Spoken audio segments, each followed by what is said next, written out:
மகா கந்த சஷ்டி விரதம் அக்டோபர் மாசம் 22ஆம் தேதி புதன்கிழமை தொடங்கி 27ஆம் தேதி திங்கட்கிழமை முடியுது. கரெக்டா 7 நாள் இது மகா கந்த சஷ்டி விரதம். ஆனால் இந்த 40 இருக்கிறவங்க எல்லாருமே உண்மையிலேயே உங்க வாழ்க்கையில ஒரு மாற்றம் நடக்கணும், உறுதியா நடக்கும். நீங்க இப்ப எனக்கு முருகப்பெருமான உத்தரவு கொடுத்தது தைப்பூசம் விரதம் இருங்க, 40 நாள் விரதங்கன்னா எத்தனையோ பேர் வாழ்க்கை மாறிச்சு. அந்த மாதிரி யார் மூலியமா முருகப்பெருமான உத்தரவு கொடுத்திருக்கலாம், யாராவது சொல்லிருக்கலாம். முருக சக்தி சொல்லாம நீங்க எதுவுமே பிரபஞ்சத்துல இருந்து அனுமதி இல்லாம சொல்லவே முடியாது. அப்படி இருக்கிறப்போ 48 நாள் இருக்கிறவங்க இருங்க. ஆனால் நான் சொல்ற விரதம் என்னன்னா, நீங்க உங்களை வருத்திக்கிட்டு கஷ்டப்பட்டு இருக்காதீங்க, அசைவம் சாப்பிடாம இருங்க.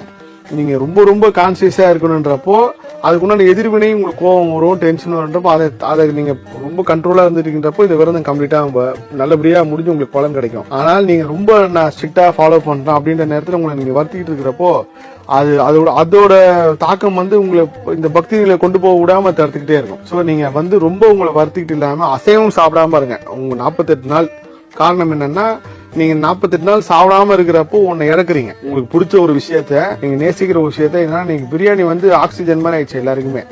நீங்க பிடிச்ச விஷயத்த இறக்குறப்போ அதுக்கு உண்டான பலன் கண்டிப்பா கிடைக்கும்.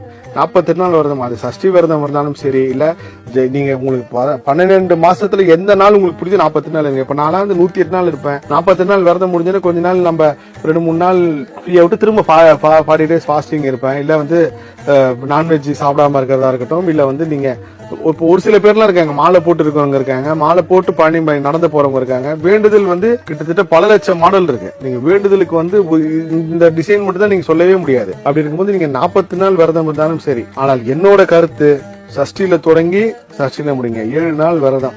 அந்த 7 நாளும் கூட உங்களை தயவுசெய்து ரொம்ப வற்புறுத்தி ரொம்ப வருத்தி இருக்காதீங்க.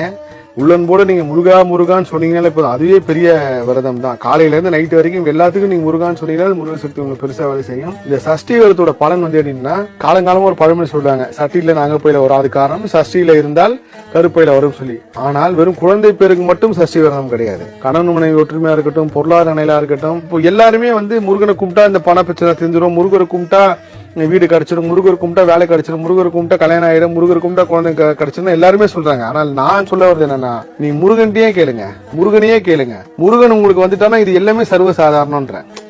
நீங்க இதெல்லாம் முருகட்ட கேட்க, முருகனே நீ என் கூட வா, முருகன் நீ என் கூட இரு, முருகனே கூட இருக்கும் போது இந்த விஷயம் எல்லாமே ஒரு கால் தூசிக்கு சமானம்.